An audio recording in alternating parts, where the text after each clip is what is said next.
அப்புறம் 10ஆம் அதிபதி 12ல். இவங்க பார்த்தீங்கன்னா சொந்த தொழில் கண்டிப்பாக செய்யக்கூடாது.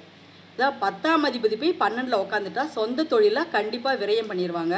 அதுவும் அசுப கிரகங்களாக இருந்தால் விரயம் பண்ணி அந்த திசாபுத்தி காலங்களில் இவங்க சில தீய செயல்களையும் ஈடுபட வாய்ப்பு இருக்குது. அது பார்த்தீங்கன்னா அவங்க கோர்ட்டு கேஸு ஜெயிலு இந்த மாதிரிலாம் போகக்கூடிய அந்த வாய்ப்புகளும் இருக்குது. அதெல்லாம் சில பல பேர் வெளியே வர்றதில்ல, பெரிய மனிதர்கள்லாம் வெளியே வர்றதில்ல. ஏன்னா சில பேர் இங்கே ஜெயிலுக்கு போயிட்டாங்கலாம் சொல்கிறோம் இல்லையா, அதெல்லாம் இந்த அமைப்பாக தான் இருக்கும். அதிக மனக்கவலை இவங்களுக்கு தான் இருக்கும். 10ஆம் அதிபதி 12ல் போனால் அதிக கர்மஸ்தானம் இல்லையா, அதிக மனக்கவலைகள் கொண்டவராக இருப்பாங்க. எப்போ பார்த்தாலும் எல்லாத்துக்கும் மன கஷ்டப்படுவாங்க, எல்லாத்துக்கும் மனக்கவலை, எதையுமே திருப்திப்படுத்த முடியாது அவங்கள. அடுத்து 11ஆம் அதிபதி 12ல். இப்போ பார்த்தீங்கன்னா இவங்க என்னன்னா நல்ல காரியங்களுக்கு நிறைய செலவு பண்ணுவாங்க. இவங்க காசை எதிர்பார்க்க மாட்டாங்க. நல்ல காரியங்களுக்கு தங்கிட்ட காசு எல்லாமே செலவு நிறைய பண்ணுவாங்க.